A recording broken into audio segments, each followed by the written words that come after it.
Well, we're so lucky to have Caroline Nickerson. But well, let me just say, first of all, thank you, Ellen Book, for once again a wonderful rundown of all the amazing things that happen here at the library. It's really more than just a library, isn't it? And so Caroline Nickerson is here with us today. And we're talking about something that's, I think, kind of revolutionary. And that is, I won't steal her thunder, but imagine if you had an app in your hand when you walk around the cemetery and you could figure out people's stories, right? Is that basically it? Yeah. And we're going to be exploring it together today. Right. So I think maybe her enthusiasm might rub off. It seems to be sort of contagious. So let's give Caroline a hand. Thank you for being here. All right. Hello, everybody. Did everyone get a postcard? I think some people came in a little. Yeah. So we'll be using these together today. So I need to take more for friends later. I printed a lot just to be safe. Let me get you one too. All right. Here you go. Yes. All right. So hello, everyone. My name is Caroline Nickerson. This will be a little bit of an unconventional presentation, I think, because I actually wanted to have you all use the project because it's an interactive website that's meant to be used. So that's why I handed you all a postcard. I printed these so you could take it home if you wanted and play around with it later. If you wanted to head over and visit the city cemetery, you could. And this, I think, will help you engage with it in a whole new way. But yeah, we're going to spend a good portion of the time we have together with you all either following along with me on the screen or using it on a smartphone if you have one. And if you don't have a smartphone, that's okay. I'll be doing it on the screen as well. But first, I wanted to tell you a little bit about me, why we started this project, and the impact I think it'll have. So for the About Me portion, I recently finished up a PhD at the University of Florida. I will be at an unnamed Florida university come August. That's still in the works as a professor, hopefully. And this particular project is actually related to a nonprofit my friends and I started back in 2020. So it's called Florida Community Innovation. And our whole thing is, what if we use technology for good? So one thing that I always think about, having worked in science and tech, is our best and brightest minds aren't building things to make the world a better place. They're creating social media that divides us. You know, they're using their immense brain power to create algorithms that hack your attention and make you more miserable. Or they're trying to sell you things. They're not trying to engage you and enrich your life, which hopefully this project does. So we started Florida Community Innovation to partially be the change. So we're partnered with 6 different universities. University of Florida, of course, I'm a Gator, I can't help it, but also the University of Michigan, UC Berkeley, which is actually our biggest university partner for this project. American University up in DC, Georgetown University also up in DC, University of Central Florida has been a big partner for us on different projects. So we're partnered with these universities, and our idea is if we can take technical students, so students who study computer science, students who study all the different things that help you create a website, including digital art and design, and put them on projects that make Florida a better place. And this particular project, Gobituary, one of our students started it. One of our students, who's a UC Berkeley grad student, came to me a few years back, and she said, "I know this sounds weird, but I love hanging out in cemeteries." And I said, "No, that's not weird at all. I'm a history buff too. It's my favorite thing to go and walk around." And I've been a big fan of the Miami City Cemetery for a long time. So just show of hands, who's been there? Has anyone been to? Okay, this group is a well-traveled group who's been to the Miami City Cemetery. Has anyone ever been on a tour with Dr. Paul George? Oh, okay, we got a few. So I was partially inspired to do this because I think Dr. George's tours are so special. And I've been to cemeteries all around the world. So let's think of Mount Auburn Cemetery. That's a big cemetery up in the Boston area. There are all sorts of cool cemeteries all around the country for all sorts of different groups of people. And I think to experience them fully, you really need a tour guide. Or you have to have a little pocketbook and you fumble around, and it's not really a facilitated experience, as they say, or as I said when I applied for a grant for this. So we made this project in part. I started brainstorming with the student. She was a computer science student at Berkeley, finishing up her master's. We wanted to take what Dr. George does, partner with him, and create an online version of his tours.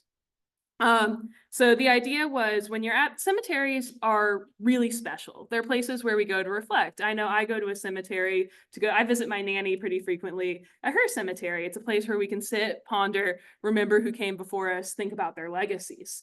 So they're places we go to reflect. They can also be places for community connection. So with the Miami City Cemetery, with Dr. George's tours, people come together to think about what is Miami? What is the story of this place? Who are we? What's our community identity? Cemeteries are places where we can come together and ask those questions. And they also often end up being public spaces.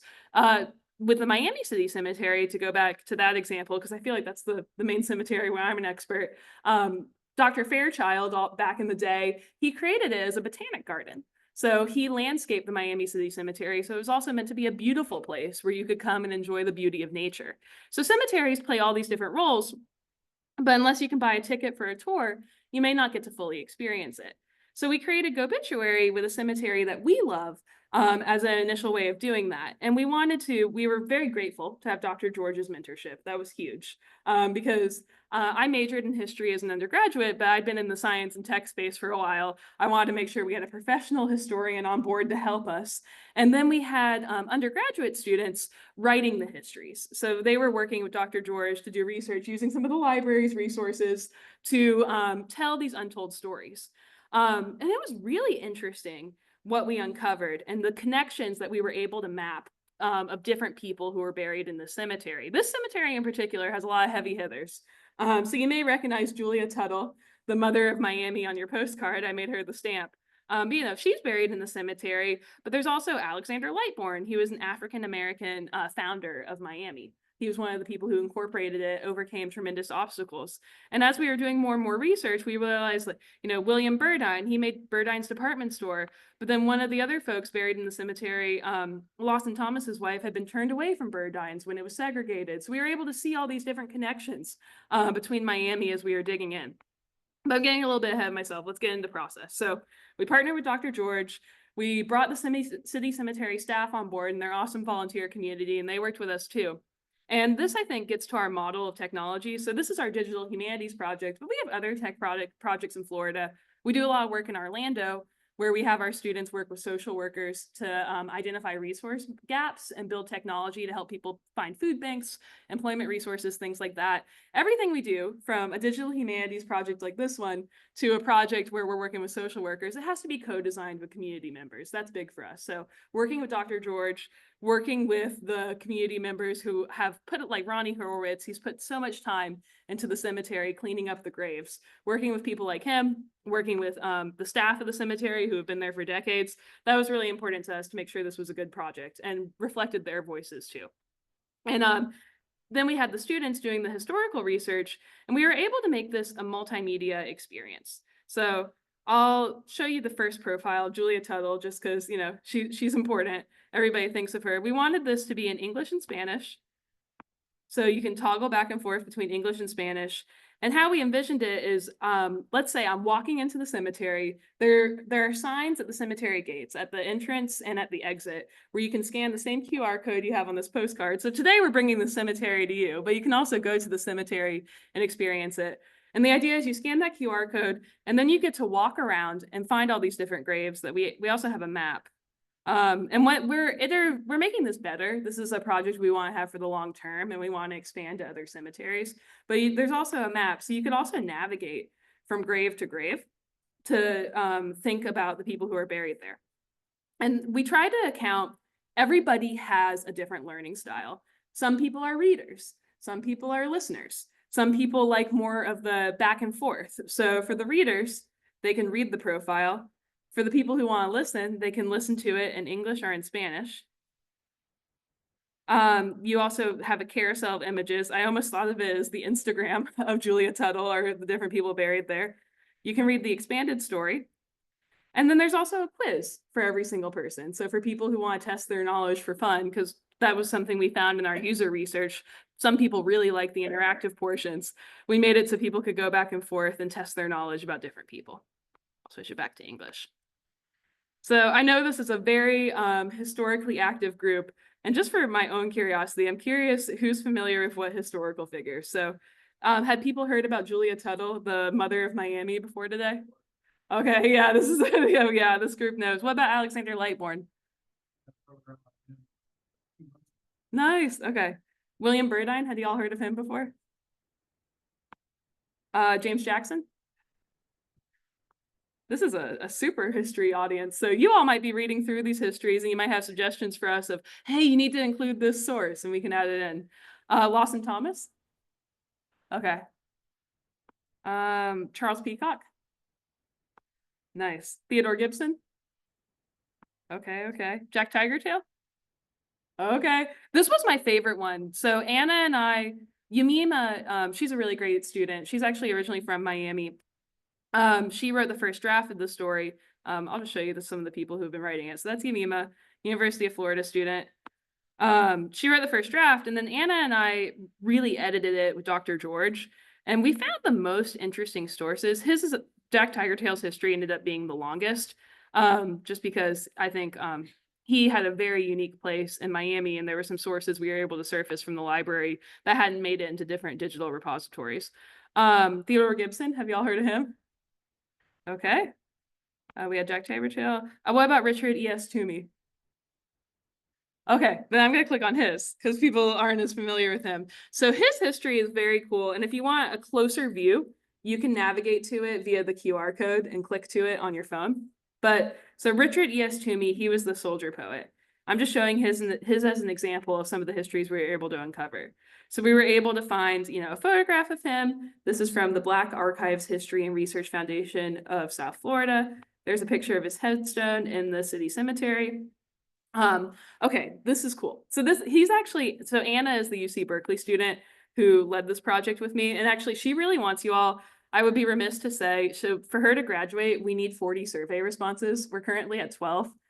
We've had a lot of people enjoy doing this project, but people just don't want to do the survey. So whenever you're done, if you scroll to the bottom and you put your email in, you're able to take the survey. There's also a little button there. Anna would get mad at me if I didn't say that, so I need to say that so she can finish and get out of school.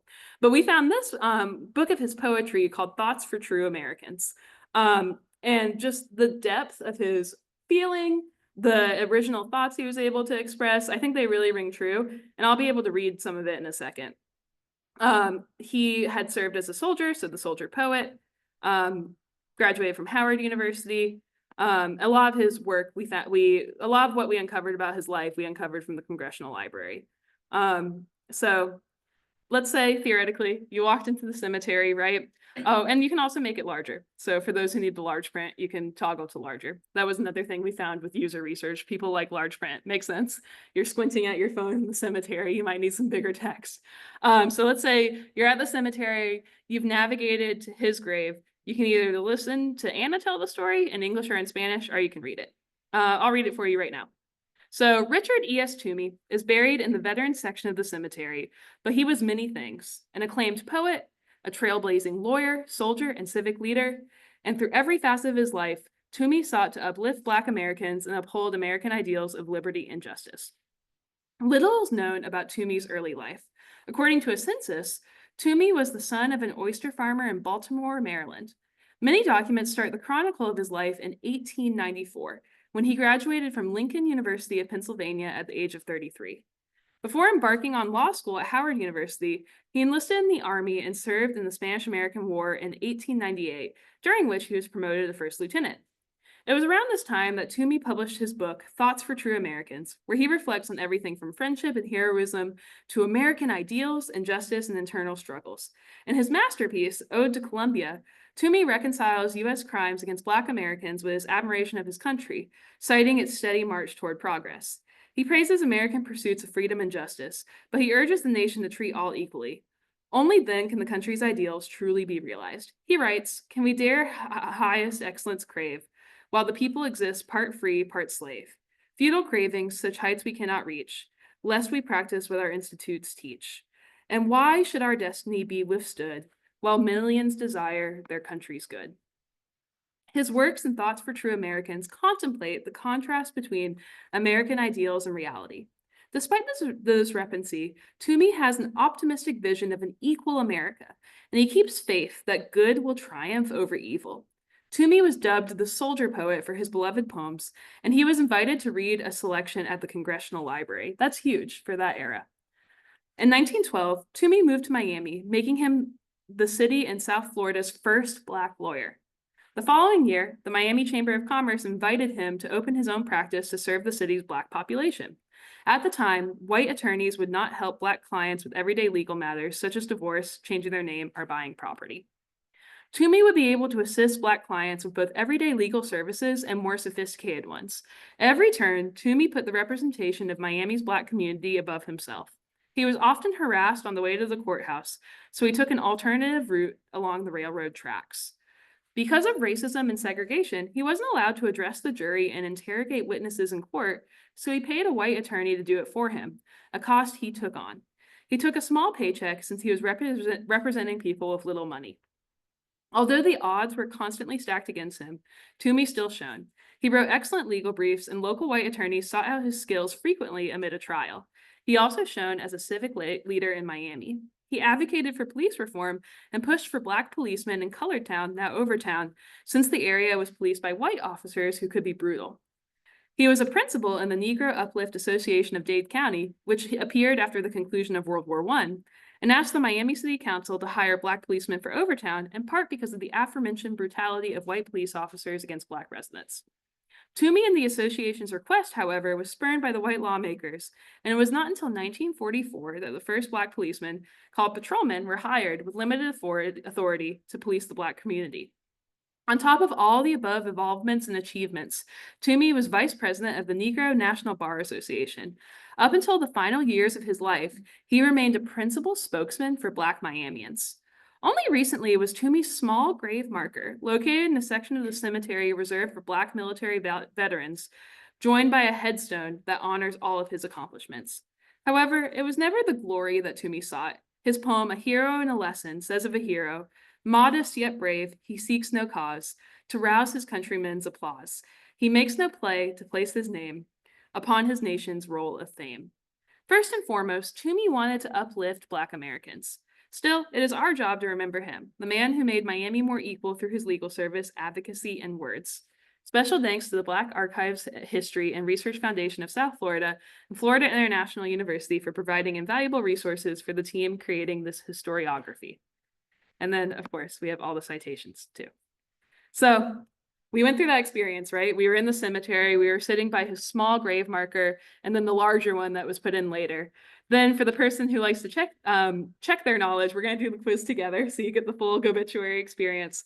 So which of the following was Toomey? Was he a poet, a soldier, a lawyer, all of the above? All right, all of the above. All right, what was the title of Toomey's book of poems? The Telltale Heart, Thoughts for True Americans, Real Americans, or the Canterbury Tales? That's right, Thoughts for True Americans. It was hard to think of wrong answers for these, I'll be honest. I remember doing this with the team. So where did Toomey attend law school? Howard University, Florida A&M University, Emory University, or the University of Michigan? That's right, Howard University. Where was Toomey invited to read his poems? The White House, Vizcaya, Howard University, or the Congressional Library? That's right.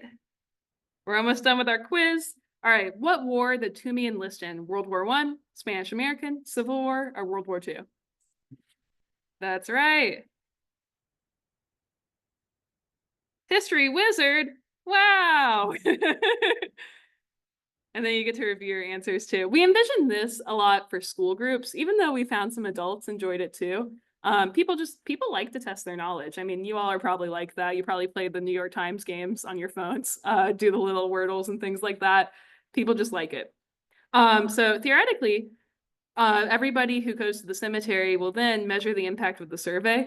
That's been definitely our biggest challenge, I would say, with this project, because we need people to do the survey for Anna to graduate. And I think people enjoy the project. We're getting a lot of web traffic. It's been fun for people, but no one likes doing surveys. So this is my plea again. If you all have it in you to either click that little survey button or put the email in here, we would be very, very grateful. And it would hasten Anna's path toward graduation. So that's Gobituary. You can also view all the graves like that.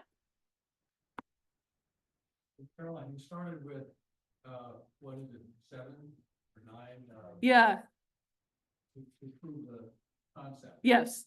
And what's the process now for adding more? So we're heading, that's a very good segue. We're heading into a crowdsourcing piece. So outside of it, I actually do FCI as a volunteer, so we can pay the students. So all the money for this project from Florida Humanities supported Anna, so she could, because it actually was a lot of coding to create this website. So she worked full time on it over summer. We paid every student historian. We paid Paul George to do it. But so I'm a volunteer, so we can give all our money to students and community partners. How I make my money is I work as a science consultant. So I consult for NASA. I'm on a NASA project right now. I do a lot of work for Colorado State University, and they've graciously agreed to help us with the crowdsourcing piece. So if you give your email when you do the Gobituary survey, I'm going to email it out to everybody. And we're also going to add it publicly to the website probably in the next week. But you can write your own history, and we'll add it either for the Miami City Cemetery, or as we start getting other cemeteries, we'll add that as well. And we have our student team who's there to audit them, because every once in a while, as I know this from working with the public quite a bit, you'll get some histories where you're like, I don't know about that one, or or they might be trying to sell you timeshares or something. So we'll do a level of screening before we make it public. But now that we, like you said, have proven the concept, worked with our community partners to validate it, now we want to turn it to the public.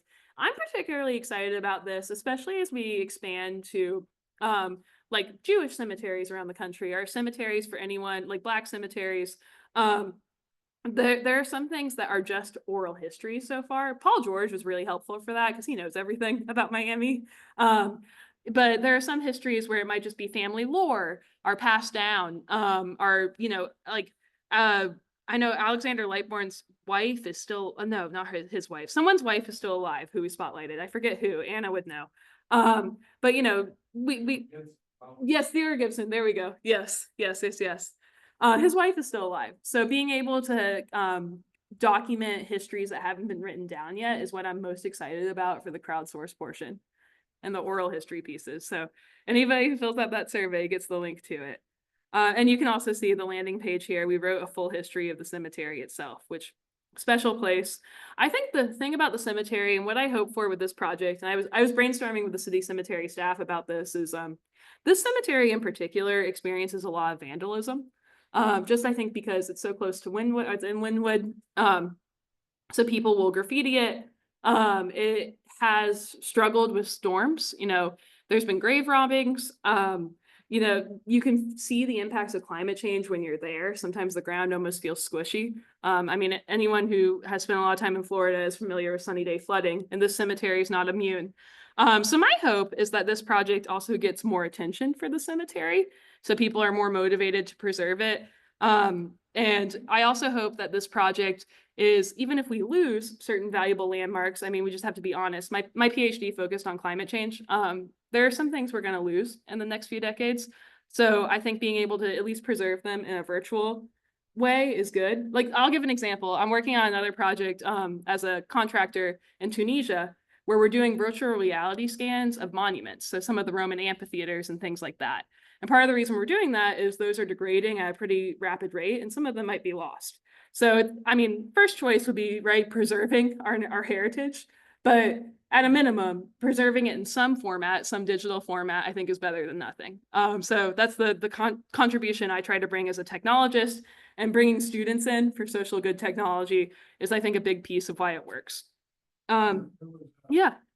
Lady named Penny Lambert. Yes. Really led the charge, you might say, when the city cemetery was in pretty bad shape. Yeah. And I think that there were people almost camping out. And, yep. For many years, she did a once-a-year event. Yeah. Paul George and Ronnie still talk about her. Yeah. I was executive director from 96 to 2014 for Dade Heritage Trust, and we really started a big effort to secure the city cemetery from vandalism. Yeah. Headlines. A lot of Santeria rights and yeah, just general vandalism. And the era where there was really a difference. And Penny, and then Enid Pinckney. Yeah. A tradition of having a city commemorative service and with a marching band. Yeah. Very, and then, under English and our African American community, Yeah. we, raised money for, good gravestones for a Mm. lot of the Black. Yeah. Which is not one march or it's in, for example. Yeah. So it was that's a very exciting project, and I hope attention is still being given to that. We don't have Heritage Days. Yeah. Memory services. Yeah. Um, I think there still is. And I think like something like that, like being able to remember Penny, for example, that's more info we can add to here. That's another reason I'm excited about the crowdsourcing piece, because it doesn't necessarily just have to be histories about the people buried here. It can be histories about the people who went the extra mile to preserve our shared spaces and our shared heritage. So yeah, I think that's so special. I would say yes, there's still attention, but I mean, there's just based on the geographic location of the cemetery, there are always going to be some level of problems. And I think part of our contribution here is we had so many young people from the South Florida area helping write these histories. I think with the digital technology piece and the on-demandness of it, we can bring even more attention to make it more protected. But yeah, go for it. Participating in keeping the cemetery. They have staff. So Andrew from the city is like on site, and he does his best to keep it all together. But you know, it's a big task. It's a historic cemetery. Yeah, for the staff salaries, I believe. But the city would have to go into more detail about their upkeep budget. Yeah, because I think our main job, and I was trying to be intentional about like, because I know the city cemetery was like, oh, can you help us get grants so we can keep it even nicer? And I'm like, I can get grants for students because there's only so many nonprofit dollars. So I think we were pretty like, we want to do as much as we can for the city, but I think our piece that we brought was the storytelling aspect and the technology aspect. Over the years, the city has responded when they believe people really care. Yep, exactly. Not responded when they don't care. Yeah, That's why those yearly events they matter. and all the work that Dade Heritage Trust did Yeah. was so important. I want to shout out History Miami too. We have a shout out for them in our about because I think that they bring people in every year for Dr. George's annual tour. That's huge. That gets people in, and that's where we did our launch. I mean, this is still a pilot. There's still tweaks I make to this like every week. But you know, that's where we did our launch and initially had people start using it. I think bringing people in person is always good. And hopefully with technology, more people will come in, not just for an event, just to explore the cemetery on their own with their mobile phone. Yeah, go for it. Yeah.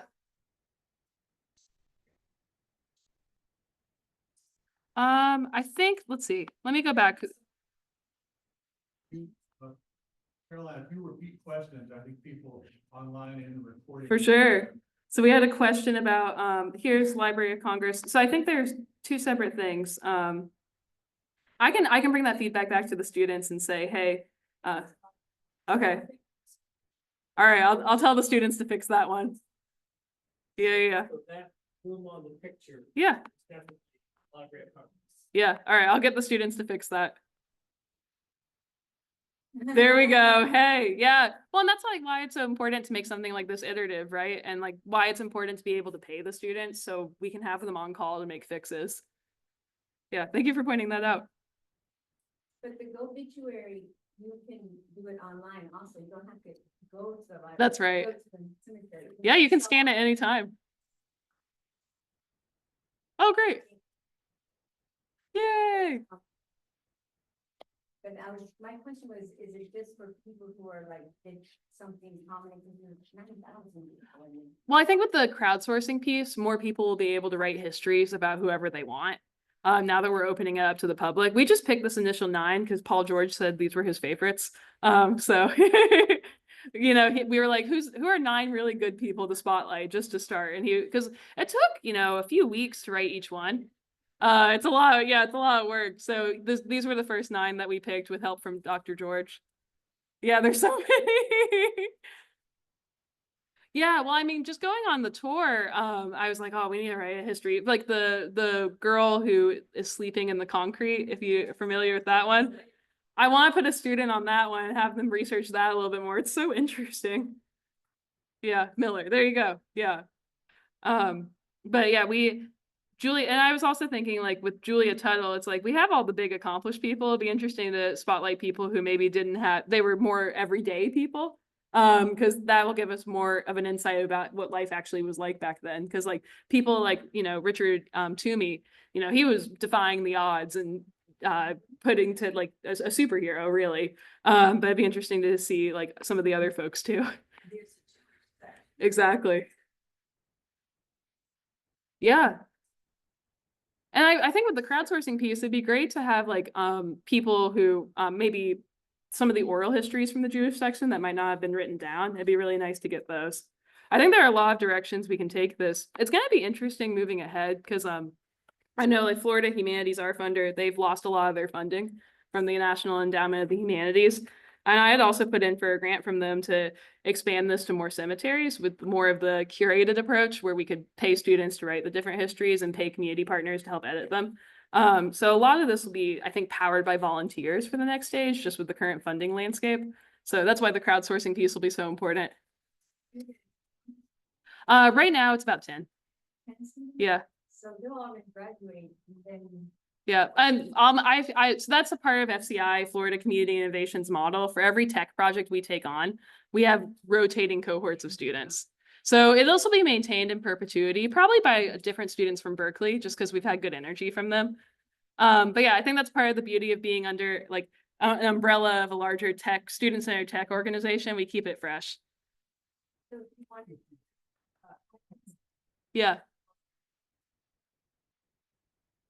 Write up something and then submit it to. Yeah, so I got some funds from Colorado State University to make a data form so people could submit to the project. So everybody who fills out the survey is going to get an email to the data form if you want to write a history and submit one, or just suggest somebody too. That's fine. Yeah. Caroline, Yeah. do you see a little technical innovation in the future where maybe the app knows where you are if you're close to a grave? Yeah, it's totally possible. Yeah. That's something so yeah. Say, the title is pretty big. Yeah. You can't miss it. But it sort of app doesn't know where you are at the moment. We put the map in here, which I actually want to make it more prominent. I think this was the initial first pass. Yeah. Also a website called Find a Grave. Yeah. Maybe you could link to that. Well, the thing about Find a Grave, which we are worried about, is there's like an issue of virtual grave robbing where people will like kind of weaponize Find a Grave and like put fake info on. So we were a little nervous about it's not super common, but we were a little nervous about it when we first came up with saw it. Oh well, we edit all of them, so we screen everything that comes through. Yeah, it's because that's why I made the data form with CSU, because I was nervous about like with any type of crowdsourcing, sometimes people send in bad data or they make stuff up. So we wanted to do some screening before anything goes public. But yeah, no, Find a Grave I think is a really good open source resource, and like I'll need to think more about ways we could partner with them, or maybe ways we could help them with some screening. One thing they do is they have a photo literally of gravestone. Yeah. You know. Yeah, for sure. Well, and I think on the topic of like it knowing where you are, one thing we're doing, this is a separate project, but we're helping the county right now and building a recycling app for them. So we're using this thing called computer vision, where you can point the app at anything and it'll tell you if it's recyclable or not in your municipality. Because what you can recycle in Coral Gables might be different than, what you can recycle in the next municipality over. So some of the computer vision stuff we're building for them, I think we could probably apply to this and adapt it to location. But yeah, I think there's a lot of room for growth for sure. Library's obituary index. Ooh, I bet the students have looked at it because I know they told me they were more in. I was more of an editor. They were more in the thick of the historical research. They told me they used the library's resources. So there's an online obituary index. Yeah. Okay. This woman went through all the newspapers. Awesome. The 1800s forward. Yes, we did use that. Yeah. So that's really helpful. Yeah. No, that's been one of the coolest things about this project is I think students, one thing I've noticed having taught at the college level for a while is like students really struggle to work with original sources. So it was really nice with this project to teach them like, here's how you read cursive, here's what it's like to like look at a newspaper. Some of the students hadn't ever even held a newspaper in their hands before. Yeah, that's a new era we're in. But like with projects like this, we're able to help them engage with the past. And like, I think like learning how people got information in the past is super important for understanding the present. Cause I think like the biggest thing with this project and like, so, something I put in the survey is, I think, so I'm a lifelong Floridian. I was born in Orlando, have traveled, my dissertation took me from Pensacola to Key West. So traveled the whole state, been to every county. I think Florida has an inconsistent state identity. And I think part of that is it's a very new state in a lot of ways, even though we have the first continuous European settlement in our state. Our population has boomed. The composition of our state changes in a lot of good ways, but I think like our historical memory seems to be very short. So one thing I was hoping for, and for the literature review for this project, when we were applying to the grant, one thing I found is when people remember history, when people engage with history, they're more likely to be good citizens. So engaging with knowing the past of your community makes you more likely to vote. It makes you more likely to help a neighbor, all the hallmarks of civic engagement. So one thing I was hoping with this project is by articulating a Miami identity, by looking at the people who made Miami what it is, some of the founders and heavy hitters, maybe we can make people more civically engaged in the present and more likely to give back to their community. And the opposite of that is true also. Yeah. People don't feel part of the community, they're more likely to throw garbage. Or, Yep. you know, drive poorly. No, just kidding. Yeah. That'll happen anyway. Yeah. That's one thing about this group. This group started in 1936. Yeah. And it's always been people who, you know, found that they really cared about the community. Yeah. And that expresses itself in many ways. Yeah. Like you're saying, voting is a metric that you can look at. But, Yeah.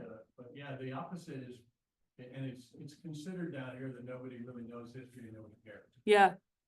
So this group, you know, goes against that. Yeah. Now, I'll bet you if you ask everybody in the room right now, who has or who knows personally someone buried there? Ooh, that's a good question. Like who has an ancestor? Yeah, who does? Okay, we got one. So, Oh, two. this group often, you know, I've found over the many years, if you give a talk about William Burdine Yep. or Julia Tuttle, there are people in this group that will tell you something Yeah. about. That's why the crowdsourcing piece is going to be so huge, because there's so much that's not written down that might be in your brains or the brains of your family members or your friends. Let's get in here. Yeah, go for So, not that you need more to think about. it. One of the things that this triggers in my mind, I'm very geographically oriented. Yeah. So the places, Yeah. so doing something similar to this, that has nothing to do with obituaries, but you're just walking along and you're next to an old building. Yeah. Place, and your phone knows where you are. Yeah. It's somehow you could key it if. Yeah. Say, oh, it's actually Julia Tuttle's home. Yeah. That'd be really cool. I think like the idea, and I always think about funding sustainability models for that. Like that's something that like, I don't know, like there's a Visit Florida, right? Like that's something that like a tourism bureau or like for our Visit Orlando, for example, to fund it for Orlando could fund, because I think that enhances the visitor experience and the resident experience to like be able to engage with technology to get a deeper understanding of things. So food for thought. Our on visitor Judy Sawyer just mentioned, she has family buried in the cemetery. Oh, that's awesome. Oh, she said, hard to hear those in the audience. Sorry, Judy. I'm trying to repeat them as best I can. The original recordings of burials were, yeah, okay, very cool. That's awesome. Yeah, Judy, we would love to have your perspectives or suggestions of who should be spotlighted next. So make sure you take the survey and you'll be emailed the crowdsourcing form. Yeah. Germany, and as I was on a train, I was taking pictures of, like, I saw a power plant, so I took a picture of a power plant to know what it was it nuclear or not? And I sent it to ChatGPT and it told me, no, this is a coal-fired, controversial plant because it's still producing a lot of, pollution and Yeah. such. But you can do that with ChatGPT. Yeah. Send them a picture and it'll tell you what you're looking at. So the AI should be. AI is huge. And that's one thing we've been using AI for the recycling app I mentioned. And like, yeah, that's such a good point. We need to start applying AI to projects like this. Judy is going to do the survey. Judy's doing the survey. Yay! Thank you, Judy. Anna says thank you so she can graduate. Okay, I know we only have 5 minutes left together. A specific request from our oh yes, go for it.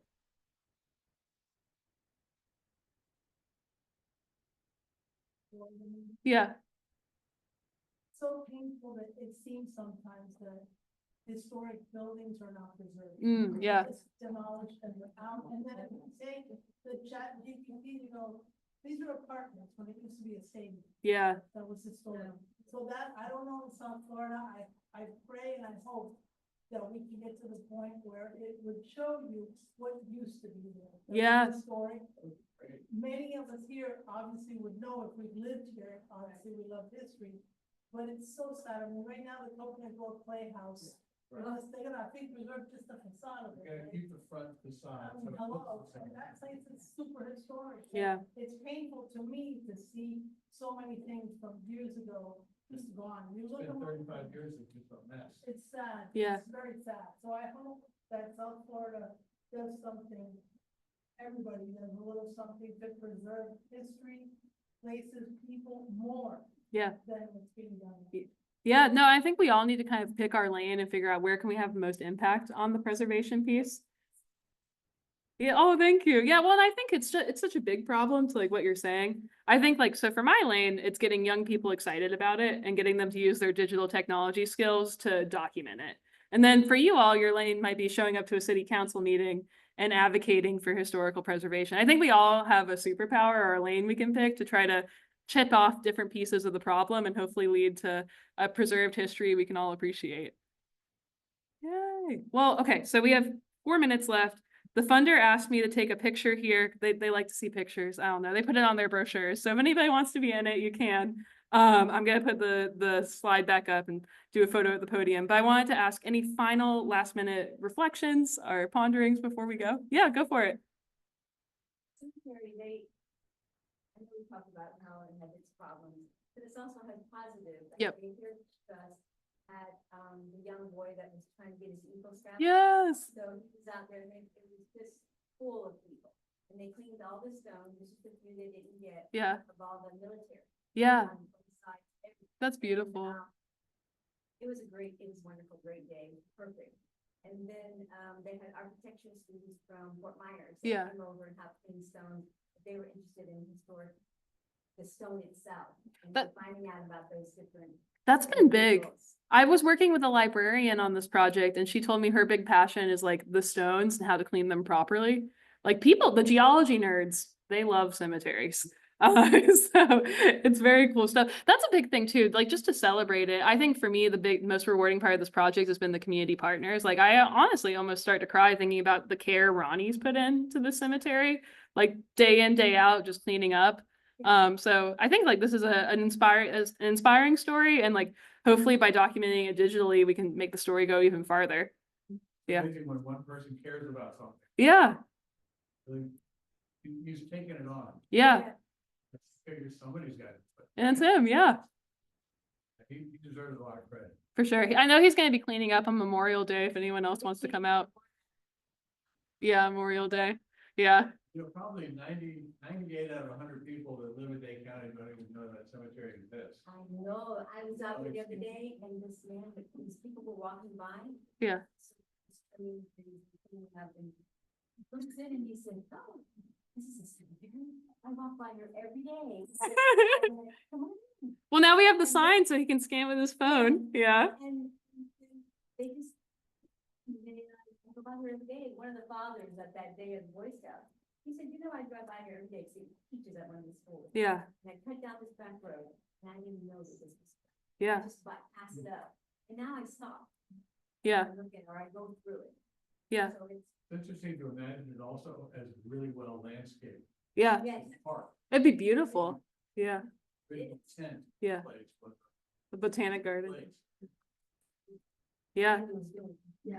Then he works so hard at trying to get all these donations and trees and Yeah. flowers. Yeah, One thing I was thinking of, if the funds ever materialize, I've been getting really into the idea of direct mail recently, because I think digital ads are over in a lot of ways. The social media companies just aren't reliable anymore. But it'd be really nice to, like, you can request the voter roll, right? So you can get all the info on all the registered voters in Miami-Dade County. It'd be nice to send one of these to each one of them. I mean, that'd be a pretty expensive direct mail budget, but anyway, that's like one of my pipe dreams. I'd like to spread the word about the cemetery and get more people engaged with it. I think it's 685,000. There you go. Yeah, it's a lot of people. But let's, we can think big, and we can also start with what I always like to think big, but also start with what we can do today. So in terms of what we can do today, it's like write the histories we have right now, and then keep working toward, the bigger vision of getting every single person involved. Just walk it over to people's homes based That's on true. areas. That's what you do when you're campaigning. Yeah, You actually go to the door. Yeah. It's not terribly undoable. yeah. No, for sure. Yeah, that just takes a print budget and some manpower. Yeah. Cool. Well, thank you so much, everybody. This was a lot of fun. Yay. Awesome. Everybody has a postcard, right? I think, and you can take more with you. I'll leave them at the front. And I think I mentioned her infectious enthusiasm in the beginning. What do you think? Pretty good. Well, thanks for everybody on this team who worked on this project. It's wonderful. It's a start, but it's the effort was well worth it. Yeah. And you can just imagine how this might eventually play out to make information available. And when it's easy, when history is easy, it spreads easier, right? When it's easy to appreciate something, then more people will do it. So congratulations again. I Thank think it's you. wonderful. One of the things that is so exciting about Florida Yeah. being such a young place Yeah. is there's, for a lot of people, that history was granddad. Yeah. Yeah. I heard about granddad, or I heard about Yeah. grandma. So there's only a couple of generations back there. Right. In a lot of cases, Well- to the people that were in fact. It's funny, I tell a story. I had some friends visit from Armenia. And I gave them a historic tour. And they were like, I go, what? They go, well, Rob, no offense, but our town is 2,500 years old. And the stuff that's 150 years old is the new stuff. Right. But they said, take it from us. Don't let them tear everything down. Because they will. And so it's all perspective, right? Yeah. I mean, the Egyptians, they can talk about old history, right? Florida, and people discount it. But there's some great history here. And it's not too late to save a lot of it. Right. I know that I've spent a pretty good amount of time down at the cemetery. Yeah. My family has the first plot at the entrance on the left side. Really? Yeah, so, and, they waited till the cemetery existed to bury one of our guys there, so. But before that, it was just, you put them in the backyard or over in that corner, something, and so, yeah, the stories I heard when I was a kid was that cemetery was so far out of town, the land was worth nothing. And that's where you're gonna put the cemetery, like, how far is that gonna be to go visit your relatives, and, now it's prime real estate, yeah. Yeah. So, it is really one of the most fascinating concentrations of South Florida history, isn't it? If you actually, if those graves could talk, I think as people say, right? There's a lot of stories there. Yeah. A lot of stories. I've been sitting here the whole time listening to this, thinking back. I guess I'm about the oldest one in the room. And as a child, I can remember attending funerals there. Yeah. Now, I don't know if we got family there or not, I don't recall, Yeah. but I did go to numerous funerals in that cemetery when I was young. And you were born in the late 1930. Wow. 1930, right? Right, So a funeral in the late 30s or the 40s, it was active. very active. Yeah. All the parks is very. Yes, that's right. Yeah, she wanted to be buried there. Yeah. When I was talking to the guy in the cemetery, they said, well, this is your family plot. You want to be buried here? And I was like, yeah, I never thought of it. They go, we could make some room. Yeah. Yeah. Do the same thing. But yeah, I think that would be interesting, wouldn't it? Nobody really thinks they're getting buried there. Yeah, well, I guess there's none. I'm gonna have to go wander around and see if I can recognize the name. There you go. Yeah, that'll be great. What did he say? Yeah, You can wander around, see if you can recognize some names. it is fascinating. Yeah. Where's Arva? I didn't know. Yeah, she was able to acquire. Oh, yeah, a plot. I don't know where. Yeah, because, it was during COVID, and so they didn't have a funeral. We did something on Zoom. Right, Yeah. memorial service, so But that's just her. She would want to be buried there. Oh, yeah, I know her husband. He has like Which one? Has a arbors. Well, seen that. Cape. Oh, part 10 first. Yeah, she had at least 3 last names, so I think there was some marriages there. What do we have coming up? We don't know what the program is next month. Usually I can tell you the next 3 or 4 months, but I'm not sure what's next month. It will be a surprise. So we have a few things that are bubbling up and I'll let you know. Something I'm president of Dade right on it. Yeah. And we're trying to think,